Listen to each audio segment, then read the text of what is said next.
बात बिहार की सियासत की कर लेते हैं। बिहार चुनाव से पहले वोटर लिस्ट की गहन समीक्षा पर सियासी घमासान तेज हो गया है। चुनाव आयोग के एसआईआर यानी कि सर्व फैसले पर विपक्ष ने तीखा ऐतराज जताया है, जबकि बीजेपी इसे जरूरी कदम बता रही है। चुनाव आयोग का ये कदम फर्जी वोटरों पर नकेल कसने के मकसद से अहम भी माना जा रहा है। ऐसे में इस फैसले पर सियासत कितना सही है, ये सवाल भी उठ रहे हैं। और वोटर लिस्ट पर सियासत क्यों हो रही है, इस पर एक रिपोर्ट देख लेते हैं।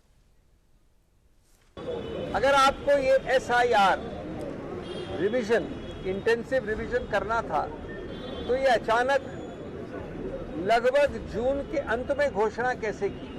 इस प्रकार के बेबुनियाद और निराधार आरोप बताता है कि किस प्रकार से एनडी गठबंधन और आरजेडी डरी हुई है चुनाव से। की बातों से ये सहमत में आया कि ये 20% पहले ही डिसाइड कर चुके हैं कि 20% वोटर को हम वोट देने से वंचित करेंगे।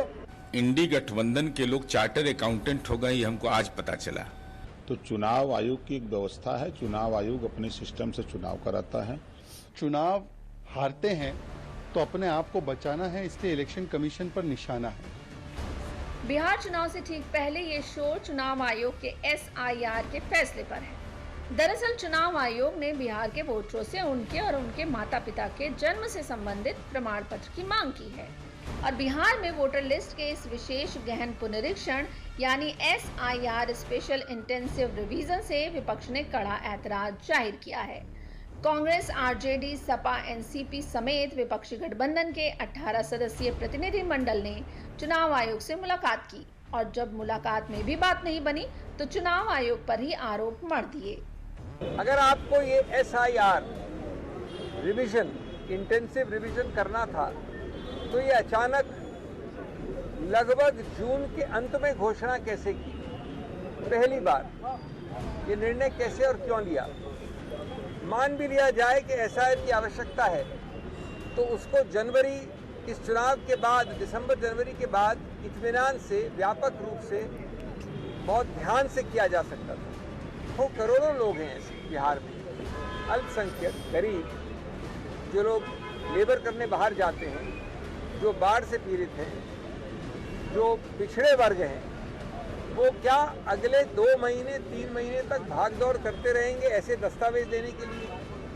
और इस दस्तावेज के बिना जो लोग दशकों से 2003 के बाद से या 2005-7 के बाद से लिस्ट में हैं, वो अपने नाम को वंचित पाएंगे। ये एक हनन है लेवल प्लेइंग फील्ड का। बिहार प्रदेश कांग्रेस राजेश राम ने भी ये आरोप लगाया। चुनाव आयोग उनकी बात सुनने को तैयार नहीं था। राजेश कुमार ने आरोप लगाया कि चुनाव आयोग ठान बैठा है कि वो बिहार में 20% वोटरों को वोट के अधिकार से वंचित करना चाहता है। इलेक्शन कमीशन द्वारा किसी भी पॉजिटिव सवाल के जवाब नहीं मिले, इसलिए आने वाला समय में जो बिहार के जो 8 करोड़ हमारे मतदाता हैं, वो 8 करोड़ मतदाता में से, जैसा कि उनकी बातों से ये सहमत में आया कि ये 20% पहले ही डिसाइड कर चुके हैं कि 20% वोटर को हम वोट देने से वंचित करेंगे। कांग्रेस की अगुवाई वाला विपक्षी गठबंधन चुनाव आयोग के फैसले को वोट बंदी करार देने पर तुला है। कांग्रेस नेता जयराम रमेश ने अपने एक्स पोस्ट में कहा कि चुनाव आयोग ने पहले बैठक से इनकार कर दिया, लेकिन बाद में एक पार्टी से केवल 2 नेताओं को ही अनुमति दी, जिसके कारण कुछ नेता चुनाव आयोग के अधिकारियों से मिल भी नहीं पाए। बिहार विधानसभा चुनाव से पहले कांग्रेस फ्रंट फुट पर खेलना चाहती थी, लेकिन बीजेपी कांग्रेस की कोशिशों को नाकाम करने में कोई कसर नहीं छोड़ना चाह रही है। बीजेपी के आरोप और संगीन है कि कांग्रेस जहां चुनाव जीत जाती है, वहां उसको चुनाव आयोग से समस्या नहीं होती है। तेजस्वी यादव हो या जयराम रमेश हो, जो कहते हैं कि ये वोटबंदी हो रही है, दरअसल ये राजनीतिक रूप से मंदी आ चुकी है, क्योंकि चुनाव अपने आप को बचाना है, इसलिए इलेक्शन कमीशन पर निशाना है। जब यही चुनाव आयोग कर्नाटका, तेलंगाना, हिमाचल में चुनाव कराता है और कांग्रेस पार्टी जीतती है तो उसको कोई सवाल नहीं होता, पर यही कांग्रेस पार्टी महाराष्ट्र, हरियाणा में चुनाव के ऊपर और चुनावी प्रक्रिया के ऊपर सवाल खड़े करती है।